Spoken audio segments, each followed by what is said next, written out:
अलबेले किस्सों की दास्तां के सिलसिले शुरू हुए, बनके कहानियां कहानियां।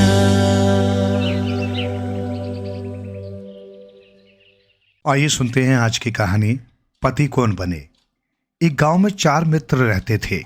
चारों मित्रों में आपस में बड़ा प्रेम था। जहां भी जाते चारों साथ ही जाते। एक बार उन्होंने सोचा क्यों ना सभी जन कहीं घूमने निकलें। सभी ने रास्ते के लिए आवश्यक सामग्री, खाने पीने का सामान अपने अपने झोले में बांधा और तैयार हो गए। दूर दूर देशों में घूमने का कार्यक्रम था, अतः सुबह चारों अपने गांव से निकल पड़े। सुबह के चले हुए चारों मित्रों को दोपहर हुई, फिर शाम ढलने लगी।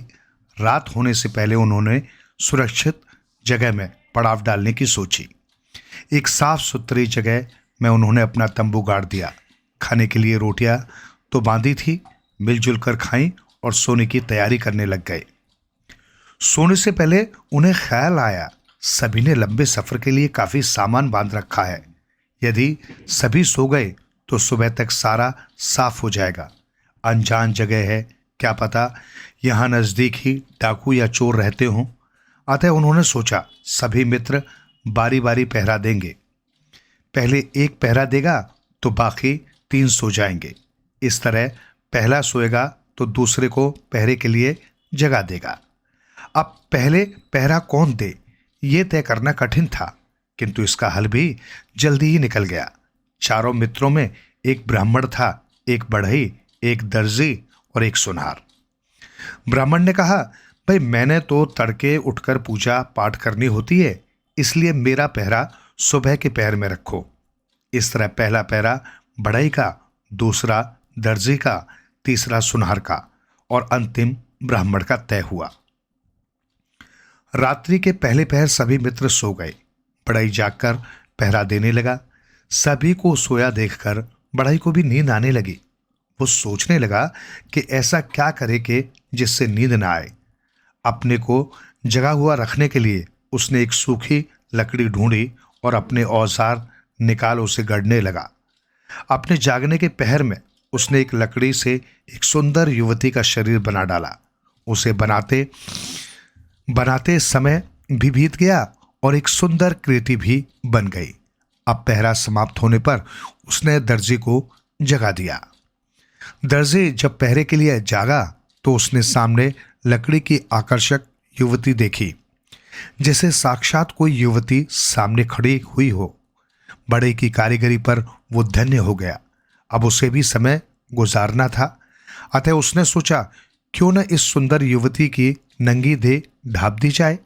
दर्जी ने अपने झोले से कपड़ा और सुई धागा निकाले। अपने जागने के समय में उसने उस युवती के लिए सुंदर कपड़े सी दिए। कपड़े पहनाते पहनाते उसका समय भी बीत गया और वो युवती भी जच गई। जब सुनार अपनी बारी में उठा तो सामने एक सुंदर युवती को पाकर हैरान रह गया, जैसे जीती जागती सुंदर औरत सामने खड़ी हो।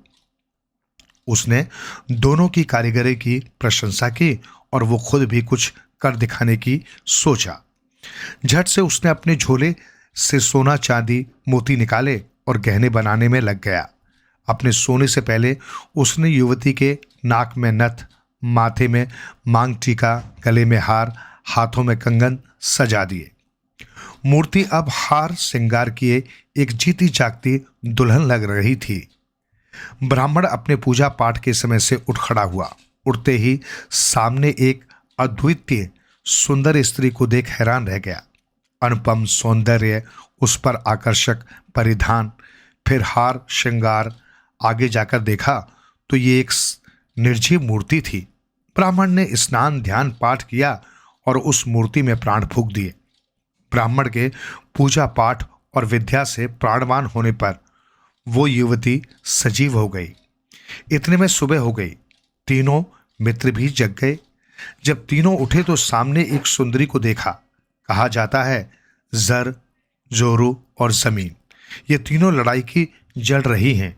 वे चारों मित्र उस सुंदर युवती के लिए आपस में झगड़ा करने लगे।